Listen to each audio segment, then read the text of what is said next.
nós vamos falar um pouquinho sobre o destino de cada um de nós neste planeta, o que nós somos de origem. E nós vamos então entender, como já temos falado de sobejo aqui, nós somos criados por Deus como princípio inteligente, que evoluímos, nos tornamos espíritos, que já é definido como ser inteligente, e temos as nossas idas e vindas entre o plano material e o plano espiritual. Hoje nós vamos pensar um pouquinho sobre o nosso destino após a nossa encarnação terrestre. As religiões falam de céu e inferno. Os antigos entendiam que havia 7 céus, então por camadas. Mais tarde, um filósofo chamado Ptolomeu, ele afirmou a existência de 11 céus. Os muçulmanos acrescentaram à ideia a diminuição para 9 céus. Então nós ficamos aqui matutando. Quantos céus? Recorramos a Jesus. Jesus utilizava a palavra no plural. Ele nunca disse assim, o reino do céu, mas sempre afirmou, o reino dos céus é semelhante a isto, o reino dos céus é semelhante a um pai de família, é semelhante tal. Então ele ia colocando as suas parábolas, que é um ensinamento moral, no plural, quando se falava de céus. Por quê? A palavra céu, ela vem do grego koilos, passando pelo latim céus, que quer dizer côncavo. Por isso, quando nós olhamos para cima e falamos, estamos olhando para o céu, nós vimos que ele é curvo. Então, essa abóboda, ela faz esse arco, nós diríamos. E isso se chama céu, ou céus, ou koilos do grego. E não é um lugar circunscrito. Então, ninguém morre e vai para o céu. Mas essa ideia de ser bom, de bondade, quando falamos de céu, pensamos realmente num paraíso onde só há felicidade, só há amor. E aí nós ficamos a refletir. Se o céu não é circunscrito, como que ele se apresenta? Como ele é, então? E Jesus foi perguntado sobre isto. E ele diz, o reino dos céus não tem aparências exteriores. O reino dos céus está dentro de vós. E se o reino dos céus está dentro de nós, não é um lugar para onde iremos. Mas e o inferno? Então, se nós falamos que o céu é um lugar de amor, um lugar maravilhoso, e que o inferno é o contrário, é claro, ser um lugar de misérias, lugar terrível, de sofrimento. Mas se nós afirmamos aqui que o céu não existe como um lugar circunscrito, é óbvio que o inferno também não existe como este lugar.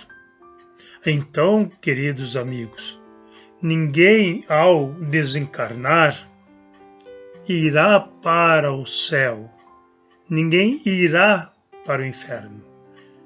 Nós estaremos no estado de céu ou estaremos no estado de inferno. Quem ama, quem se dedica ao próximo, quem é solidário, fraterno, que a sua vida é envolta pela caridade, ele já vive o céu. O céu é isto, é ser bom, misericordioso, amável, sempre disposto a servir. Isto é o estado de céu. Quando nós odiamos, quando temos espírito de vingança, quando somos maledicentes, quando somos invejosos, orgulhosos, gananciosos, nós vivemos a amargura infernal. Então, aí nós vamos entender o que é estar no céu, o que é estar no inferno. Aí alguém poderia dizer, então onde fica o demônio? Cabe uma explicação. A palavra demônio, e nós já falamos aqui no nosso momento de diálogo com os irmãos, a palavra demônio significa gênio bom ou mal, que somos nós. Outro dia eu falei do dicionário Caldas Aulete, mas o Lelo Universal também traz a definição entre os dicionários que eu conheço e nos deixa claro que a palavra demônio é um gênio bom ou mal, ou anjo bom ou anjo mau, ou espírito bom e espírito mau. Isto é a palavra demônio. Não é um ser que o Dante Alighieri criou com chifres, né? Não é isto. Isto não existe. A palavra demônio foi criado teologicamente para dominar os fiéis das igrejas. Se nós analisarmos, sem qualquer crítica, apenas como observação, hoje se fala mais em demônio, em diabo nas igrejas do que se fala de Deus. Por que será? Porque é uma forma de domínio, para que as pessoas tenham medo do demônio. Mas ao mesmo tempo também falam que deve-se temer a Deus. Se eu temo a Deus, e se o demônio fosse o contrário de Deus, o antagônico de Deus, eu não teria que temê-lo. Eu não posso temer o bom e o mal. Eu devo aceitar um como o meu Deus. Se é meu Deus, eu não posso temê-lo. Eu devo amá-lo. Foi assim que Jesus ensinou. Amarás ao Senhor teu Deus de todo o teu coração, de todo o teu entendimento, de todo o teu espírito. Amarás, não é temerás. E o demônio? Não há necessidade, porque como esse ser infernal não existe. Mas precisamos pensar que quando não vivemos o amor, vivemos no estado infernal. E logo eu disse que o demônio significa gênio bom ou mal. Aí tem outros deuses, né, do negativo, que não, mas e o diabo? O diabo vem também do grego como diabolos, que quer dizer o caluniador. Então, isto é diabo, o caluniador. Aí nós pensaríamos agora, se eu sou demônio, e se eu faço calúnias, levanto falso testemunho, falsos testemunho mesmo, maledicências contra o meu irmão, então eu estou sendo um diabo, um demônio diabo. Porque se ele é o fofoqueiro, aquele que é o maledicente, ele é um adjetivo do demônio, que somos nós, seres inteligentes. Logo, não é um ser, é um adjetivo, uma qualificação do demônio.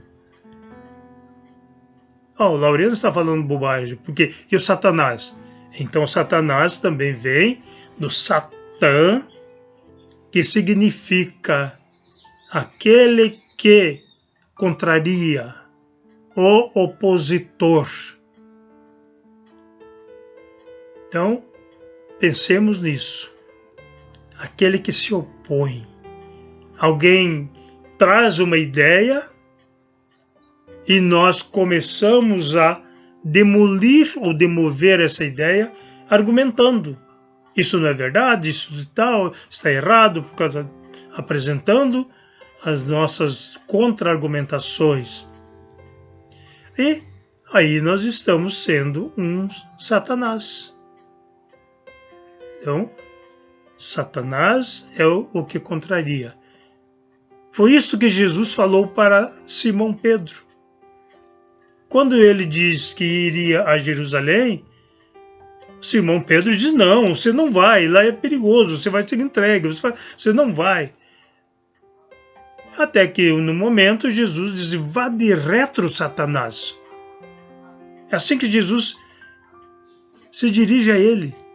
Vá de retro, Satanás. Significa, passe para trás, opositor. Deixa de me contrariar.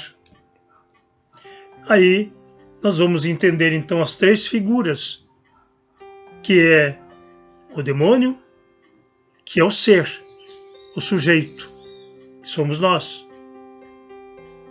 O diabo, que é uma qualidade que possamos ter, que é o do maledicente, do caluniador, do fofoqueiro. Ou Satanás, que é daquele que a tudo contraria, que nada está bom, que tudo me aborrece, sem perceber que é ele que aborrece. Isto é Satanás.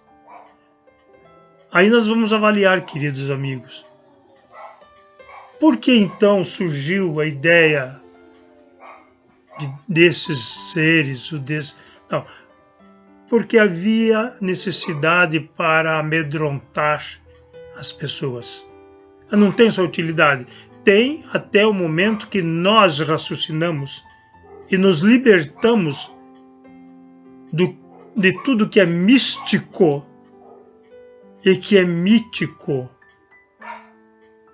Porque o ser humano ele é místico e mítico por natureza. É o aprendizado, a busca de conhecimento, que vão nos libertando desses atavismos, dessas correntes que nos mantêm na ignorância. Deus não criaria seres para ser levado à maldição, para sofrer eternamente. Jesus fala isto. Se vosso filho pede pão, você não dá pedra.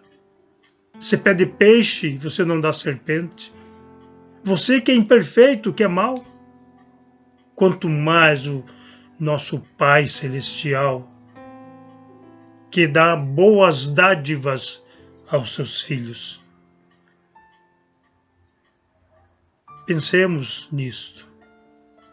E vamos, então, analisando ponto a ponto. Mas tem outros deuses, né? Se fala lá de Belzebu. Interessante. Belzebu significa, né? Baal é o deus Baal, Zebu, que significa o deus dos estercos, deus das moscas. E Outros deuses que nós vamos... A Lúcifer, essa figura não pode ser esquecida, porque era um anjo de primeira grandeza ao lado de Deus, e que um dia começou a articular um golpe para se apossar do lugar de Deus. E Deus descobriu isto e o expulsou do céu. Ele então foi mandado ao inferno. Peraí, o inferno? Não, as igrejas falam que o diabo nos atenta, nos persegue. Então eles estão na terra. Porque o Lúcifer, que a palavra Lúcifer significa aquele que carrega a luz, ele era um ser de primeira grandeza. Mas espera aí. Se era um ser de primeira grandeza, ele não era humilde? Ele não era um ser perfeito? Ele ainda era vaidoso, orgulhoso, ambicioso, invejoso? Que tipo de primeira grandeza é este? Então, pensemos, coloquemos a cabecinha para analisar. Esse ser não pode existir. Ah, mas está na Bíblia. Na Bíblia está que Nabucodonosor, o rei Nabucodonosor da Babilônia, ele um dia disse, segundo relatos bíblicos, eu construirei os meus castelos acima das nuvens, ao lado de Deus.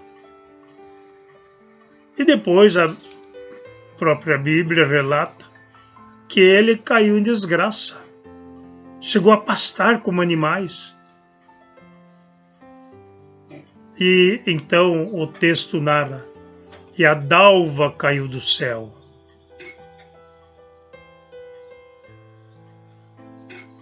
Isto está lá em Isaías. Vale a pena ler. Aí nós pensamos, então eu não devo acreditar na existência do demônio? Demônio, sim, nós somos seres. Diabo? Quantas vezes nós somos diabos? Demônios diabólicos, caluniadores, destruímos vidas. Satã. Não analisamos aquilo que nos é colocado e vamos logo contrariando para marcar a nossa posição. Não é assim. Creiamos em Deus, aqueles que ainda não têm certeza de Deus.